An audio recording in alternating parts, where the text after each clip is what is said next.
Udah 2 rolling. Udah itu rolling dulu. 3 rolling. Hai, welcome back. Jadi gimana nih teman-teman? Udah pada segar lagi belum habis istirahat? udah minum dulu tadi ya Kak ya. Mungkin kita bisa lanjut kali ya Kak sekarang ngobrol-ngobrolnya. Nah, ini mungkin pertanyaan yang banyak ditunggu-tunggu sama teman-teman nih ya, sama teman-teman InnoFriends. Ini berkenaan dengan modal ya Kak. Jadi untuk mulai awal bisnis ini tuh Kakak modalnya berapa, dan sebenarnya modal kan nggak melulu tentang uang ya Kak, bisa juga modal tentang support emosional, promosi atau pembelian dan lain-lain gitu ya. Jadi gimana tuh Kak modalnya? Oke, jadi pas dulu awal-awal yang bikin ayam nasi sama ayam nasi itu emang aku nggak terlalu kayak hitung-hitung uangnya banget, karena itu emang papa aku yang bikin. Jadi papa aku bikin gitu. Nah itu uangnya juga langsung dikasih gitu loh sama. Jadi hasil uang itu papa aku bilang ini buat ayah tabung aja gitu. Jadi itu aku nggak modal gitu. Tapi ya maksudnya emang dari orang tua aku, karena dia mungkin kayak pengen ngebentuk aja sih, kayak seneng aja gitu loh anaknya bisa jualan. Tapi kalau buat nyemil saji yang cemilan ini, itu aku malah sendiri. Waktu itu awalnya kalau nggak salah sejuta atau setengah gitu. Itu kan kayak beli apa maksudnya kayak mie-nya, kerupuk gitu kan. Terus habis itu juga kemasannya sama labelnya itu dulu kan masih label gitu ya. Sampai udah jadi kayak gini ya. Terus habis itu juga dulu awal-awal papa aku nganterin aku gitu, misalnya ke tempat ekspedisi sih. Nah itu sebenarnya sebelum dari nyemil saja juga yang di Polaroid itu juga kan ada beberapa yang beli lewat online gitu, yang tadi aku bilang udah dari Shopee sama Instagram. Nah jadi papa aku udah kayak bantu nganterin aku ke ekspedisinya, itu menurut aku juga support kan. Nah terus habis itu juga dulu tuh teman-teman kuliah, aduh aku suka nge-line gitu, nge-line teman-teman aku, mau nggak beli seblak ini, soalnya kan kita lagi susah nih keluar rumah. Dulu tuh emang keadaannya susah banget tuh buat keluar rumah, mau nggak? Ini dikirim ke Semarang bisa kok, dikirim ke Tegal bisa kok, karena teman-teman aku awal masuk maba tuh juga banyak yang di luar Jabodetabek. Jadi kayak aman ini aman, terus itu mereka mau. Terus habis itu kayak mereka beli, terus habis itu mereka suka upload gitu di Instagram. Jadi alhamdulillah, jadi kayak awalnya mungkin ya kayak teman-teman, terus habis itu mungkin lingkungan vokasi dulu, karena aku di vokasi kan. Pokoknya ya level itu dulu. Terus habis itu aku coba lebih aktif lagi, misalkan buat desainnya, terus testimoni dari yang ada dulu. Habis itu aku kayak edit, terus aku baru coba-coba kayak paid promote ke seleb-seleb gitu. Awalnya mungkin barter dulu, atau kayak yang tadi aku bilang pas pandemi itu masih suka ada yang kasih gratis gitu. Jadi aku juga kayak berterima kasih pastinya sama orang tua aku, kayak mereka kayak bantuin aku ngirim nganterin ke ekspedisi gitu kan. Terus habis itu teman-teman aku juga pada beli gitu ke aku, terus nge-SG-in event itu kayak kadang di close friend di second account. Tapi itu lumayan ngaruh, soalnya teman-temannya juga pada nanya itu beli di mana, itu dibeli di mana, soalnya emang susah banget keluar rumah waktu itu. Iya, tapi iya juga ya Kia, buat maba-maba gitu nih oke juga ya buat yang lagi pada mau ngekos gitu ya. Soalnya di kos kan, apalagi yang tadi aku bilang seblaknya aku tuh tahan 3-6 bulan. Seblak cuangki, kalau misalnya bakso aci, dia emang nggak tahan lama ya. Bakso aci, mie kocok yang kayak aci-aci gitu emang nggak tahan lama, jadi ditaruh di kulkas baru tahan sebulan gitu. Cuma kalau misalkan mungkin anak kos saya nggak ada kulkas gitu, yang seblak terus habis itu cemilan itu yang kayak basreng kulit gitu, itu tahan lama banget 3-6 bulan. Terus anak-anak kos maksudnya kayak banyak juga orang yang makan cemilan aku misalnya kayak kulit crispy atau basreng itu kadang suka pakai nasi gitu loh. Iya benar. Makanya emang bisa dijadiin stok gitu. Terus kayak kadang anak-anak seumuran kita tuh suka main ke rumah teman atau pokoknya main, jadi suka bawain gitu makan di kotak besar. Karena aku juga jual yang kiloan juga kan gitu. Jadi teman-teman aku suka nge-SG-in kalau misalnya mereka kumpul bareng teman aku tuh pakai cemilan dari aku. Terus kayak misalkan kayak bakar-bakaran Idul Adha gitu, kadang terus mereka suka beli gitu yang kiloan. Terus jadinya dari temen aku yang bawain jadi nanyain kan ini belinya di mana sih, karena mereka nyobain satu-satu dan itu kan ramean gitu ya. Bener-bener. Domino effect ya. Jadi kayak ngaruh gitu sih. Terus itu mereka pada follow teman aku, terus jadi kayak pada beli awalnya kayak gitu. Dari situ mungkin baru nyoba di paid promote, abis dari paid promote baru ke endorsement. Tapi awalnya masih endorse yang kayak gratis atau yang kayak barter. Nah itu dia tuh buat teman-teman yang ngeluh terus nih, aduh nggak ada modal buat mulai bisnis. Nah ternyata kan nggak melulu dengan Harus modal besar ya. banget ya kayak. Iya, sebenarnya kita mau usaha aja tuh sebenarnya udah modal sih, kayak niatnya itu udah modal gitu. Oke Kak, kalau boleh tahu nih Kak, gimana sih Kak perkembangan bisnis nyemil saji sejauh ini? Mungkin dari yang tadi Kakak ceritain dari awal, cuman modal yang kecil itu, terus mungkin udah ada perkembangan apa aja sih Kak dari aspek inovasi produknya, terus juga pendapatannya, terus juga antusiasme konsumen. Mungkin boleh kali ya Kak diceritain sedikit. Oke, kalau misalnya dari pendapatannya pasti maksudnya kayak ada perkembangan naik gitu. Iya.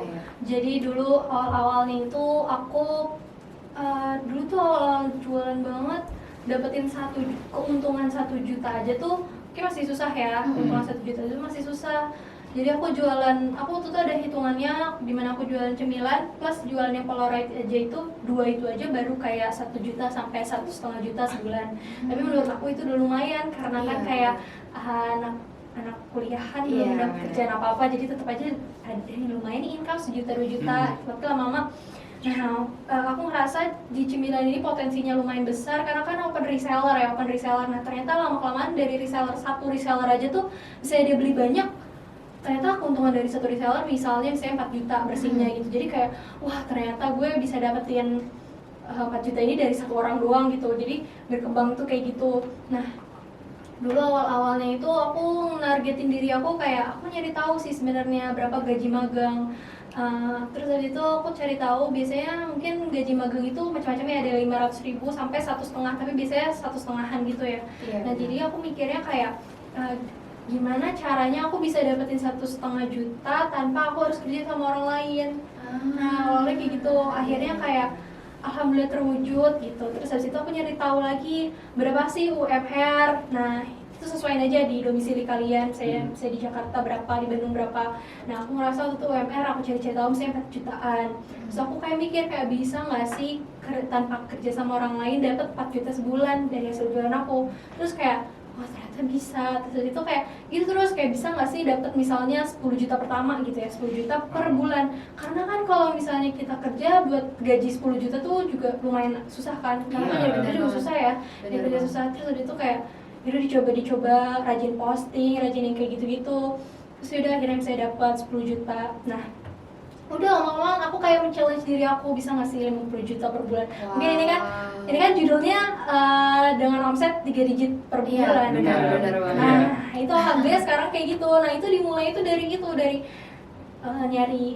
nyari berapa biaya magang, maksudnya fee magang dulu berapa, bisa nggak dapat segitu? Oh bisa. Berapa fee berapa UMR, terus bisa, terus naik lagi, terus lama-lama challenge aja bisa nggak misalnya 100 juta per bulan gitu, bisa kayak gitu, lanjut aja terus, lanjut gitu. Iya.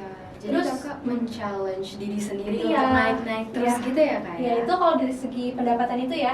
Cuman memang ya kita nggak bisa pungkirin ya kalau misalnya bisnis tuh emang nggak selalu misalkan bisa aja misalnya di bulan ini berapa ratus juta tapi di bulan depan misalnya cuma berapa puluh juta, terus misalnya bulan depan ini, tapi yang nggak masalah kan, maksudnya kita belajar gitu. Benar. Yang penting kayak tetap di challenge, tetap ada kayak kemauan kayak bisa nggak sih kayak gregetnya itu masih ada, penasaran itu harus ada gitu, harus ada biar kayak aduh penasaran banget bisa nggak sih dapat segini, kalau bisa nanti berapa miliar sebulan kayak misalnya kayak gitu ya. Jadi kayak terus challenge diri gitu. Itu kalau misalnya dari segi pendapatan ya. Cuma kalau misalkan dari segi apa tadi kayak inovasi ya. Iya, yang tadi aku bilang saya dari awalnya cuma seblak doang, terus waktu itu aku jualan seblak itu aku ngerasa kayak kayaknya bosan juga ya, orang cuma ngeliat toko aku tapi cuma ada satu produk gitu. Iya, benar. Kalau aku mikirnya kalau semakin banyak produk yang kita jual, semakin banyak income kita juga gitu. Benar, Jadi kalau bisa ya palu gada gitu, kayak rumah gua ada gitu. Iya, benar. Jadi ada, walaupun income-nya mungkin produk yang ini nggak banyak, kecil, tapi ada tambahan better daripada nol kan. Bener banget. Gitu. Jadi kayak udah coba-coba akhirnya coba cemilan gitu kan, cemilan rumahan.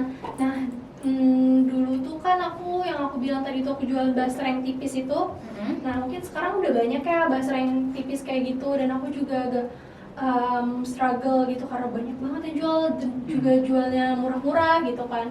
Nah akhirnya sekarang aku baru ngeluarin itu, ada di kemasan itu ada namanya basreng rendang. Wow. Jadi aku nyoba kayak bikin, jadi itu rasanya emang rasa rendang tapi di basreng gitu. Nah itu nggak ada yang jual deh kayaknya ya. Iya, Saya menarik ya aku. Kak ya.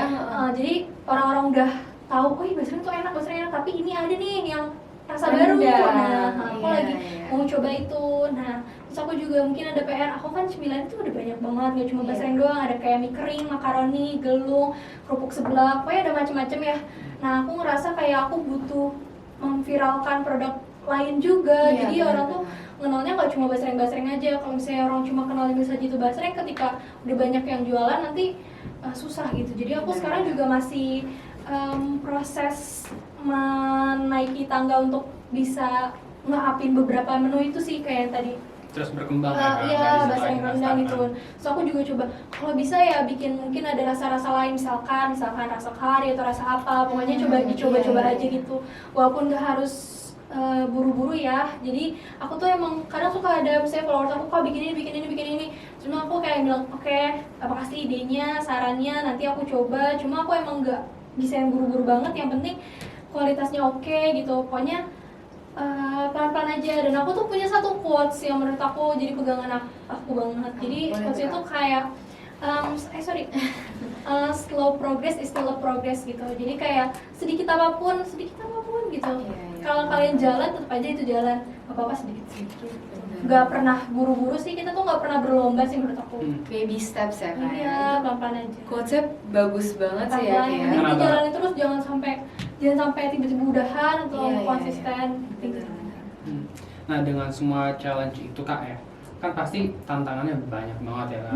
Nah itu tantangan terberat yang pernah Kakak hadapin itu apa Kak? Iya, mungkin Kalau boleh boleh Kak. tahu. Yang Iya. terberat aja nih di sharing coba. Kalau menurut aku sih COD sih. COD?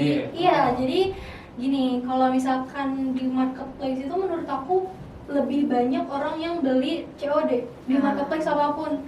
Cash Kayak- on delivery ya. Iya, nah orang-orang tuh rata-rata pada beli COD gitu ketimbang yang non COD. Nah, pertimbangannya adalah kalau misalkan aku on COD, aku tuh gini ya, ini mungkin info juga atau kayak ilmu juga buat kalian. Kalau misalnya kalian beli COD itu sebenarnya seller tuh nalangin kalian. Jadi kita tuh misalkan gini ya, ada produk A itu harga modal kita misalnya 10.000, Iya. kita jualnya misalnya 12.000, 13.000 atau 15.000 deh. Iya. Nah, modal ini kita udah kirimin ke kalian, tapi mungkin produknya itu kalian nggak terima, kalian tolak COD atau nomor kalian itu nggak aktif, atau alamatnya nggak lengkap, atau mungkin sekarang yang lebih parahnya lagi tuh ada juga yang kayak banyak customer yang nungguin tapi kurirnya itu nggak nganterin, itu juga banyak ya. Pokoknya itu ya kalau COD itu nanti kalau misalnya produknya nggak sampai ke pembeli itu nggak dibayar, produk itu akan ke return. Nah jadi ibaratnya gini, aku itu mau jual buat dapetin 5.000, Iya, kan tadi benar. harga jualnya 15.000, Iya, nanti benar. untung 5.000. Jangankan aku dapat 5.000, tapi aku minus 10.000. Iya kan? Iya, benar, Iya, benar gitu, banget, Kak. jadi- Iya, mendingan nol daripada minus Iya, kan? benar, gitu. benar, Kak. Nah itu tapi aku pertimbangan banget sih, makanya aku kayak on COD atau enggak ya, on COD apa enggak ya, ketimbang minus ya mendingan enggak. Tapi Iya.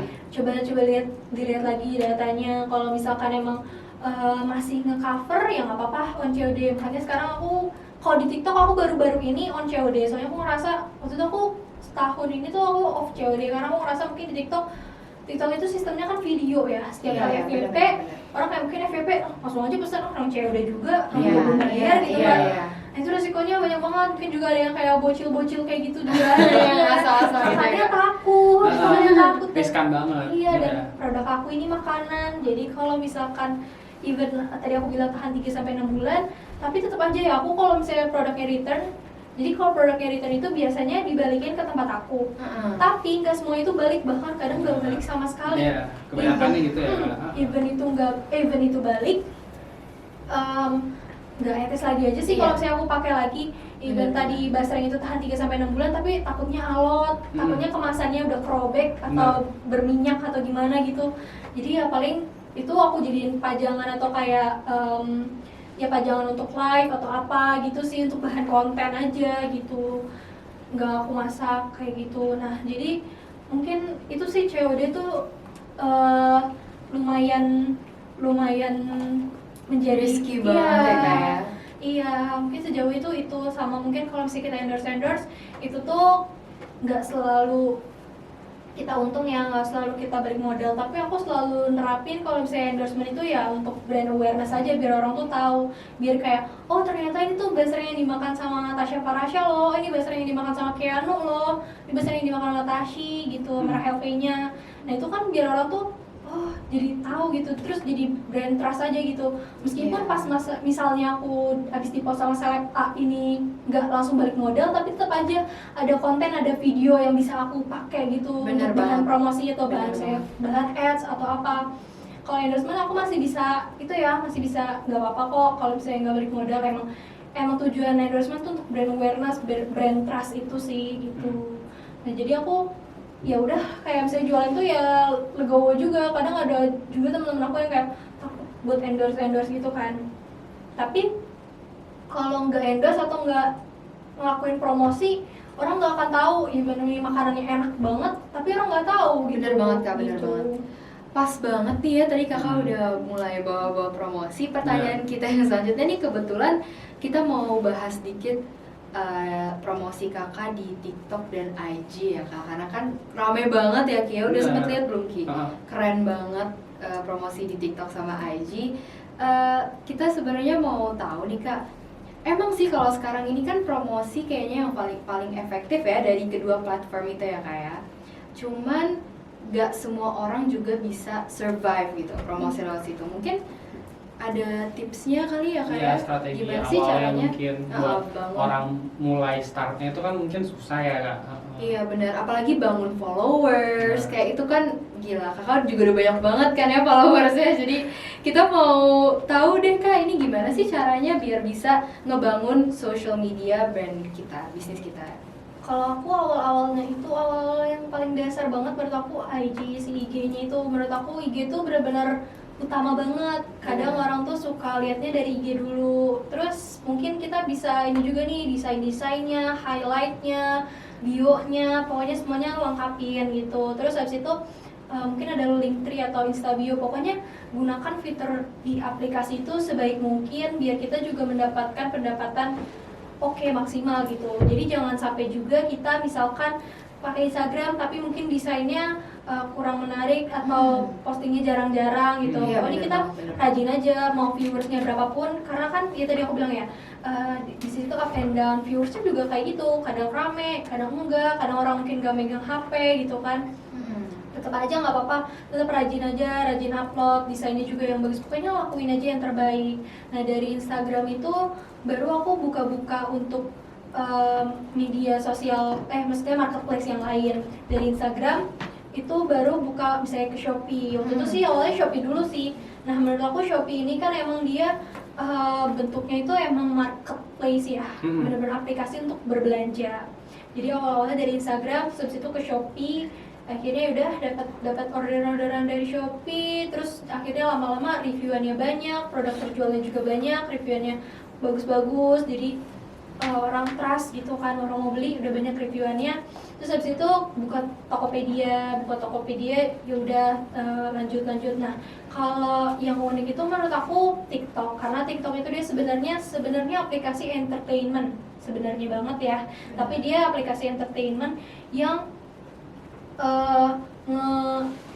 mencampurkan dengan bisnis menurut aku. Jadi bener banget. Budayanya juga beda menurut aku. Di setiap marketplace itu pasti budayanya beda, orang-orangnya juga beda. Menurut aku kalau di Instagram itu orang-orangnya lebih royal. Jadi orang-orang Instagram itu lebih kayak nggak apa-apa lebih mahal sedikit, tapi yang penting kualitasnya bagus, desainnya bagus, pokoknya tertata rapi, brand trustnya oke. Tapi kalau TikTok tuh beda. Ini pendapat aku pribadi ya, kalau TikTok itu dia cenderung nyari yang orang-orang itu lebih nyari yang kayak murah-murah gitu loh, kayak. Terus habis itu kan TikTok juga dia sekilas gitu loh. Jadi misalkan kayak ada video FYP, terus habis itu orang pesen, oh ya udah, tapi mereka nggak nge-follow atau nggak apa. Jadi untuk repeat ordernya mungkin lebih susah gitu karena kan itu kayak selewat gitu. Iya, Tapi benar. kalau Instagram kalau orang follow itu kan tadi mengikuti Iya. kegiatan. Berarti dia melihat postingan kita, feeds, story, ikut Semuanya ya. iya, Q&A, kita aktif gitu loh kalau misalkan di Instagram. Nah, kalau misalnya dari Instagramnya udah oke, nanti orang nge-link ke Shopee gitu. Jadi bisa lebih lebih langganan mungkin ya. Tapi kalau misalkan TikTok yang tadi aku bilang dia lebih sesekali misalnya FYP, oh yaudah sesekali gitu. Tapi emang penyebarannya lebih luas karena kan dia video. Jadi aku dapat orderan bisa sampai kirim ke luar negeri itu juga dari TikTok karena kan Dari penyebarannya TikTok ya. dia kan FYP ya, for your page itu kan, Iya. jadi bisa kirim. Jadi kadang orang Indonesia tapi tinggalnya di Malaysia atau kayak orang Lewat Indonesia juga gitu ya. Audiens yang Indonesia. luas ya Kak. Orang Indonesia tapi tinggalnya di Taiwan. Nah, dari si TikTok itu baru ke Instagram mereka nanya-nanya, "Kak, ini gimana?" Terus kita kasih format order gitu. Jadi di setiap marketplace memang ada ciri khasnya masing-masing, ada budaya masing-masing juga gitu. Jadi untuk optimalisasinya kita menurut aku ya tadi lakuin aja pokoknya tools-tools yang ada di aplikasi itu kita maksimalin. Kalau misalkan ada link Instabio-nya Ya. kita pakein, terus nge-link misalnya dari TikTok nge-link ke Instagram ya kita pakein, pakein logo juga, terus aktif konten gitu, terus di IG Oke. juga aktif konten dan lain-lain. Oke, jadi Kak ternyata nih udah banyak banget nih InnoFriends yang penasaran nih sama bisnis Kakak. Nih banyak nih pertanyaan yang masuk di Instagram Innofair UI. Boleh kali ya dibacain, kita pilih yang terbaik aja kali ya Ki ya? Bener. Ini dari Felicia Arsi. Dia nanya, aku penasaran, kok bisa jual basket sampai omset 3 digit? Nah, Itu gimana caranya? iya, Kak. Itu Banyak- pasti banyak banget. Banyak nanya. banget yang penasaran nih Kak kebetulan di IG kita. Oke, sama juga ada juga yang mungkin teman-teman aku atau orang lain netizen gitu yang nanya kayak kok berani misalnya endorse misalnya seleb-seleb besar itu kan Iya. lumayan ya Iya, jutaan. benar-benar banget. Kadang ada yang berapa juta tapi ada juga yang 2 digit jadi masuk puluhan juta Wow. untuk instastory doang gitu. Ada Iya, Instastory. ada juga. Nah itu udah pernah aku lakuin. Ada yang aku tuh macam-macam banget untuk misalnya promosi. Ada yang dari barter, ada yang gratisan, ada yang fee-nya masih kayak ratusan, ada yang jutaan, ada yang puluhan juta juga. Nah itu tadi apa pertanyaan untuk ini ya, kenapa bisa kejual banyak gitu ya? Iya, kok bisa sampai omsetnya Omset 3 3 digit? Oh, iya. Jadi pertama itu temuin dulu kan titik bedanya itu apa sama kompetitor lain yang tadi Iya. aku bilang mungkin basreng aku tuh tipis-tipis gitu. Nah makanya waktu itu viral. Jadi banyak orang yang penasaran, jadi ada orderan dari situ gitu kan. Nah tapi kalau misalnya sekarang udah banyak yang jual ya kita coba untuk inovasi lagi. Yang penting kita udah ada brand atau orang udah tahu gitu. Iya, benar. Nah kalau misalnya di cemilan itu meskipun kita jualannya receh ya, misalnya satu cemilan itu satu kemasan itu harga 10.000, tapi produk-produk kayak gitu tuh yang bisa banyak resellernya, jadi orang beli untuk jualin lagi. Satu orang aja tuh, satu reseller aja misalnya bisa untung misalnya 4 juta, atau kalau misalnya yang lagi ini 10 juta atau berapa juta. Jadi kan dari satu reseller aja tuh udah banyak, apalagi yang retailan gitu. Nah maksimalin juga di media sosial itu yang tadi aku bilang.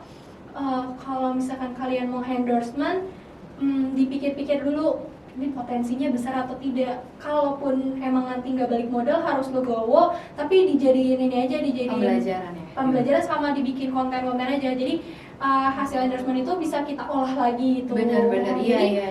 nggak plug dari endorsement langsung dapat orderan banyak tuh nggak juga. Jadi Nggak dari juga. hasil endorsement itu kita olah lagi, kita edit lagi, kita bikin apa, gimana cara orang itu trust gitu. Jadi ngeliat ke IG kita, oh ini ada ini Ada ternyata sih seleb ini. ini makan ini loh gitu, jadi trust, jadi pengen coba deh gitu. Iya, Jadi iya. ada unsur dari kitanya juga, ada unsur dari desain kita yang menarik, ada ya pokoknya ada usaha dari kitanya juga gitu. Jadi nggak melulu kalau misalnya selebgram itu boncos, misalnya kita endorse misalnya 10 juta ya, misalnya doang misalnya 10 juta tapi baliknya misalnya cuma 1 juta, terus langsung kita kayak nyalahin selebgramnya itu juga enggak juga. Kalau misalnya emang ada kejadian itu ya nggak apa-apa, mungkin nextnya kita bisa kasih briefing yang lebih baik, kita bisa olah si aset kita itu si video itu bisa kita jadiin ads lagi gitu. Iya benar banget. Jadi terus kepake ya kayak. Nggak sekali shot aja, bisa berapa kali. Iya, sama enaknya itu yang tadi mungkin ngejawab karena ini sih, karena cemilan itu kan dia yang tadi aku bilang mungkin dia emang barang receh, saya 10 ribuan tapi jadi bikin orang tuh bisa nge-resell itu. Jadi perputaran uangnya aku dapat dari retail, dari orderan-orderan satuan. Kalau misalkan aku FYP atau bisa endorse itu bisa dapat berapa ribu order atau ratusan order, tapi juga dapat dari reseller itu gitu. Jadi orang tuh no brainer aja ya, kalau mau resell juga ini nggak terlalu mahal juga buat modalnya kan ya.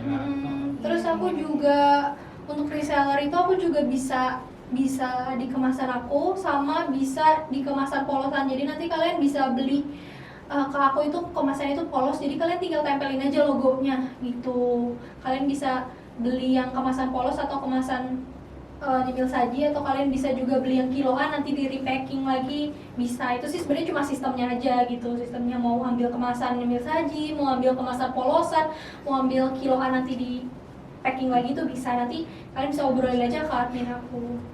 Interesting. Jadi yang penting produknya aja, produknya ini enak nih kelihatannya, tapi nanti bisa nggak nanti dikemas dengan ini? Bisa kan? Itu kan cuma sistemnya aja, sistem resellernya kayak gimana gitu.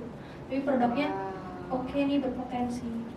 Emang impresif banget Iya. ya, Kak Maza ini sampai 3 digit loh. Nah, jadi ternyata banyak banget wawasan yang sebelumnya mungkin kita nggak ngeliat dari perspektif itu, tapi ternyata bisa ternyata ya gitu.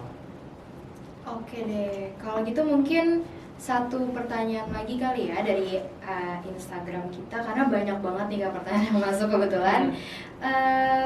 Ini kali ya, dari N Shaka. Gimana cara konsisten dalam menjalankan bisnis tersebut ketika pelanggan baru dikit? Nah, mungkin ini kali ya yang jadi banyak pertanyaan di orang-orang. Boleh diceritain nggak tuh Kak? Oke. Ketika pelanggan dikit, nah pelanggan dikit itu nggak selalu awal bisnis doang, tapi bisa jadi misalnya aku di fase sekarang saya udah 2 tahun jalan, tapi nanti ada fase atau bulan dimana mungkin lagi sepi atau orderan menurun banget.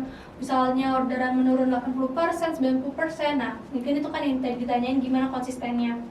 Pertama tadi aku bilang dulu, gak melulu orderan sedikit itu di awal bisnis, tapi bisa di tengah juga. Nah kalau misalkan nanti itu kejadian, cara konsistennya aja adalah pertama tahu dulu tujuannya. Kalau aku sih kebetulan emang suka bisnis itu kayak yang tadi aku bilang. Iya, Jadi aku bener-bener. merasa bisnis ini adalah awalnya hobi aku dulu. Jadi aku ngerasa kayak setiap kali aku rugi, aku bilang ke diri aku kayak pernah nggak sih misalnya hobi ngoleksi saya perangko atau Iya, ngoleksi iya, apa, itu kan kalian pasti ada cost lebih ya Benar-benar. untuk sesuatu hal yang kalian inginkan. Nah bayangin aja kalau misalkan kalian lagi rugi, oh mungkin itu lagi cost untuk hobi gue kayak gitu. Itu kalau aku pribadi ya, Iya. pertanyaan dari buat aku sih ngejawabnya kayak gitu. Jadi kalau misalnya emang lagi sepi, nggak apa-apa, tetap aja legowo, tapi jangan dibikin stres juga, tapi terus aja inovasi. Malah aku tuh kalau misalkan orderan saya lagi nurun, kalau dibilang gabut, iya gabut, tapi nggak segabut itu juga, karena kalau misalnya orderan sepi malah aku harus nyari-nyari tahu lagi. Jadi kayak misalnya nyari-nyari tahu di YouTube atau di media sosial, tips triknya. Habis itu aku coba nyari-nyari produk baru lagi kayak gitu. Jadi orderan sepi nggak gabut juga sih, malah mau berinovasi gitu. Jadi mungkin bisa disimpulin kuncinya sabar aja ya Kak. Sabar sama terus inovasi aja. berinovasi. Nah terus habis itu yang tadi aku bilang ya, kalau misalnya untuk konsisten, coba mikirnya slow progress is still progress aja. Jadi Benar kayak banget. even kadang tuh emang suka sedih sih kalau misalkan ngelihat kayak orderan aduh sepi banget, sedangkan kita harus bayar gudang, harus bayar ini, bayar ini, tapi jalanin aja gitu. Jalanin aja. Benar banget. Nanti kalau misalkan kita orderannya lagi rame, itu kita nggak boleh kayak sombong atau gimana, atau kayak ngerasa seneng nih orderan rame. Emang seneng sih, tapi kayak tetap mungkin dibagi gitu hasil penghasilan yang pas rame itu sama untuk beberapa waktu ke depan, semisal nanti in case lagi sepi atau gimana, jadi kita ada putaran uangnya gitu. Tetap dilakuin aja sedikit-sedikit. Interesting. Thank you banget ya Kak Mungkin untuk tips-tipsnya. cukup di situ aja buat Q&A karena banyak banget yang nanya.